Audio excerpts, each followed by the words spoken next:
Okay, this is part two. This is my very last video on this subject and the missing link to the Polynesian Triangle. Where did the Polynesians get their big build from? Where did the beauty of the Polynesians came from? Where did the big build that you see within Polynesians originated from?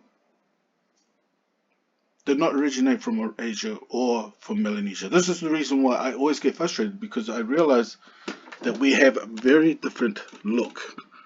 Like, there are certain Polynesians that have a different look from a mixed Asian Polynesian. And this is why I get so angry about people, because they think, oh, this is how Polynesian look like. Mix this black and this Asian and they look like Dwayne Johnson. No, they don't look like Dwayne Johnson. As I always keep saying, they look like Fijians. Light skin, brown skin Fijians. If you mix Samoan and you mix African American, that's what you get. Fijians, okay? But here, I'm just going to show you all the evidence on the last video that I was talking about. Because people might think that I'm talking a lot of bollocks, right? But this is what I want to show people, okay? Evidence, backing it up. What I put in the first video. The surrounding regions. Listen very carefully. It's kind of like what's going on in Palestine. They'll go through the tunnels and pop up and shoot. They go through their irrigation. But I mean, they're called kiwats, and in South America they're called pukios. Yeah. And I had the blessing. Remember, this is South America. This guy's talking about. To be able to go to Peru and Machu Picchu and a guide. So.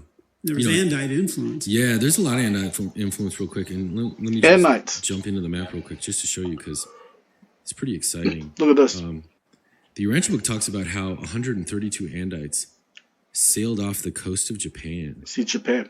And they island hopped. Yeah. You can see all of these underwater land. It was all exposed at one point. And they island hopped all the way across to Peru. You can see all of these islands exposed, and you can see that this chain of islands goes all the way to Lima. But they also said that they stopped in Easter Island, and that was a big religious, administrative center. Yeah. And so you see these long heads and other things in Easter Island. But they made it to Peru, and this is where we get Machu Picchu, and the Inca came much, much later than the Andites did. But one thing that was really interesting while I was there is that we saw some of these pukios, these irrigation canals, so that they could irrigate miles down the road. Even in Nazca, the Nazca lines and other things like that have this irrigation technology, and it's all over the world wherever the Andites went. Yeah. Well, one of the interesting things is that they were talking about, one of the guides there, he said that, at the time, by the time it was the Inca, we're talking like 500 BC, something like that, that Andite, they didn't know about Andites, I did, but they said that the culture was a level where they were in nature worship and worshiping the sun, and so they would sacrifice children to the sun for agricultural purposes. And they said that the most valuable sacrifices that they could give to the sun was the red-haired, blonde-haired, blue-eyed children. Wow. So they were at a point of degradation where they were sacrificing the Andite children as a gift to the pagan god. Right, they're most valuable. Yeah, okay, so they were really... Okay, there. If you go look at my playlist that I ever did, you'll find that these sacrifices of these red-haired, blue-eyed people, whatever you want to call them, not only happened in the Americas, it was happening in Egypt. So there was this great persecution towards these people because they were seen of great power.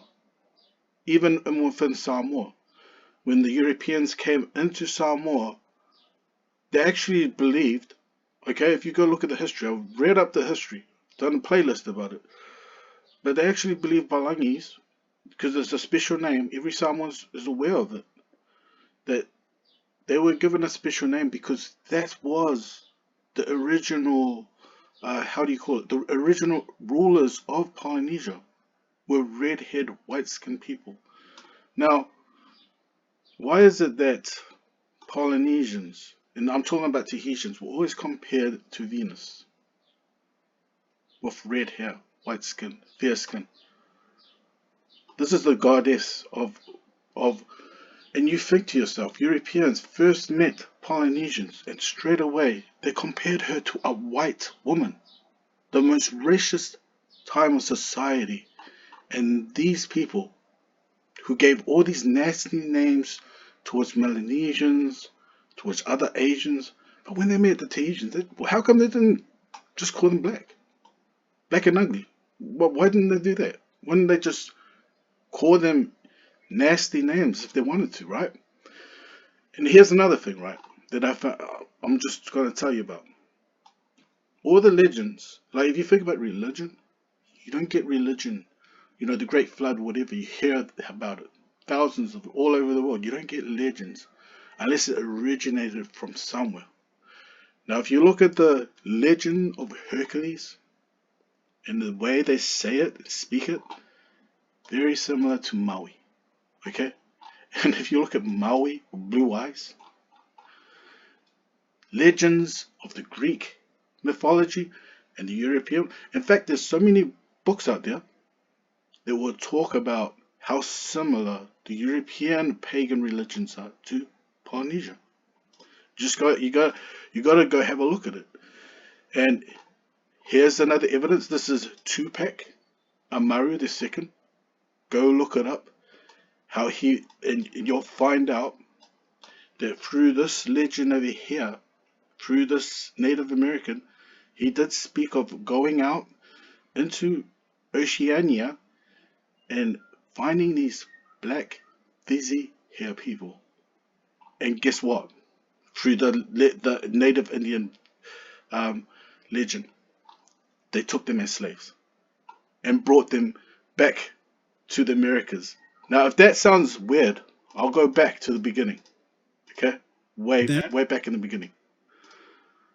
Okay, right over here. Okay, the legends.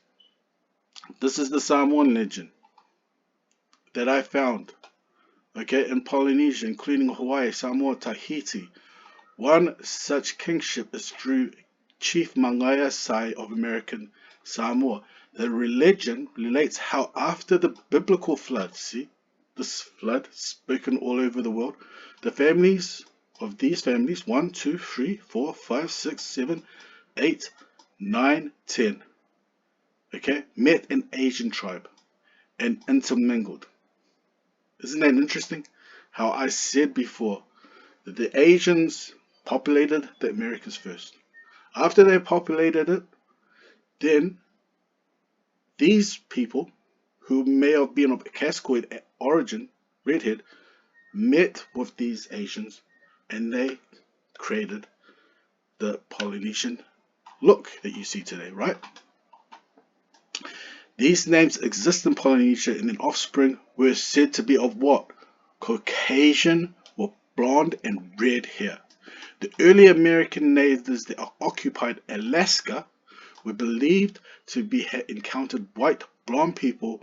Those people had reached Alaska in northern Asia and eventually spread down the coast, and in some cases out of the far Pacific islands. The legend maintained that some of these adventurers continued down to South America. Wow.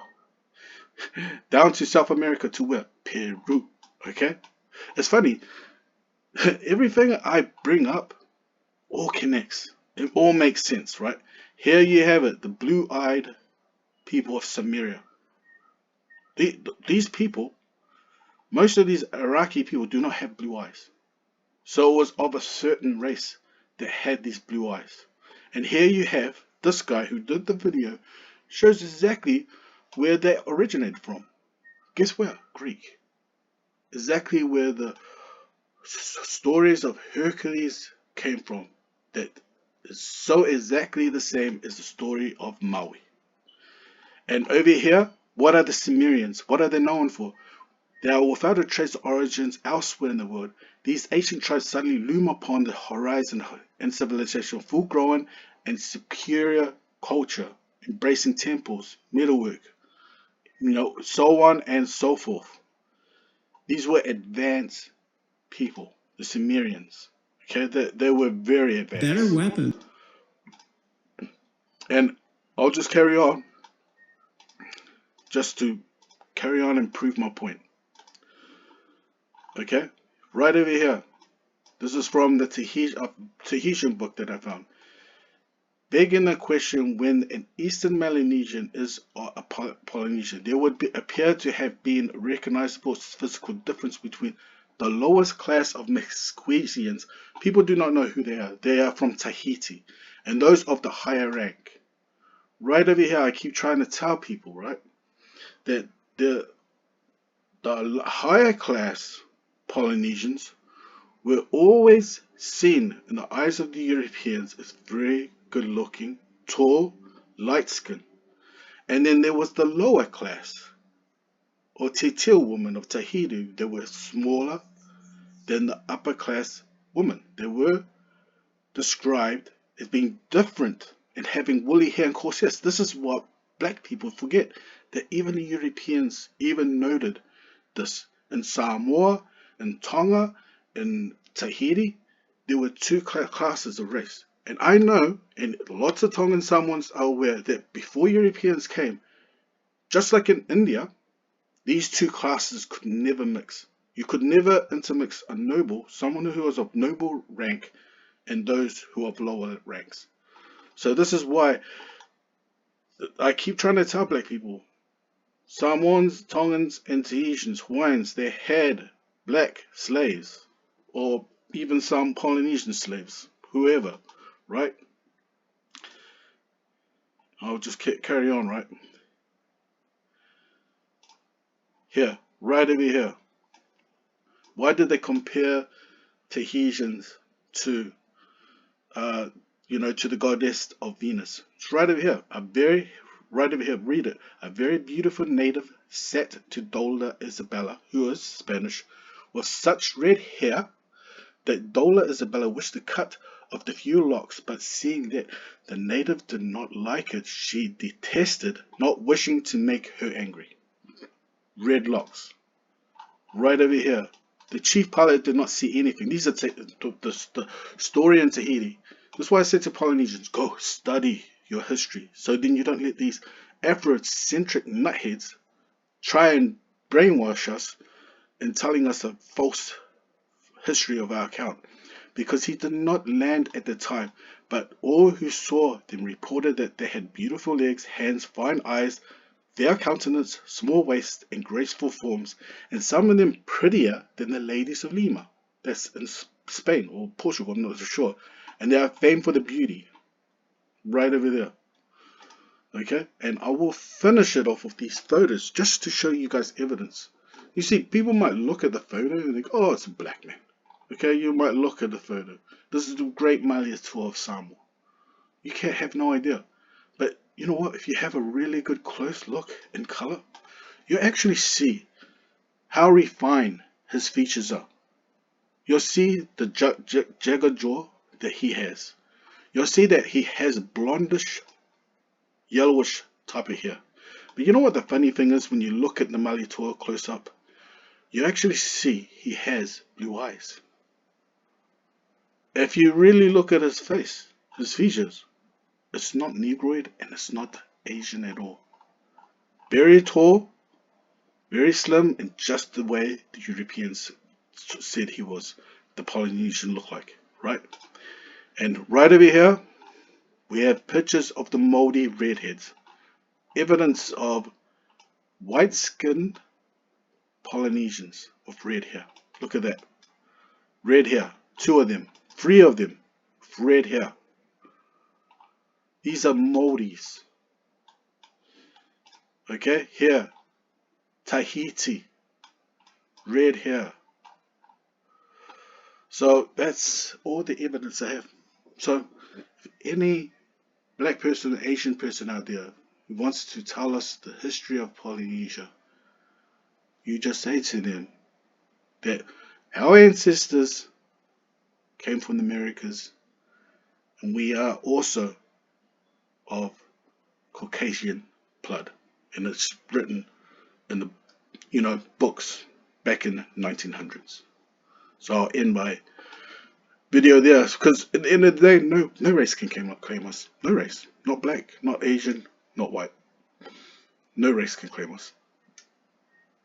The only people that can claim us are those who have Polynesian blood, who have the culture, and that's just us. So that's the end of my video right there.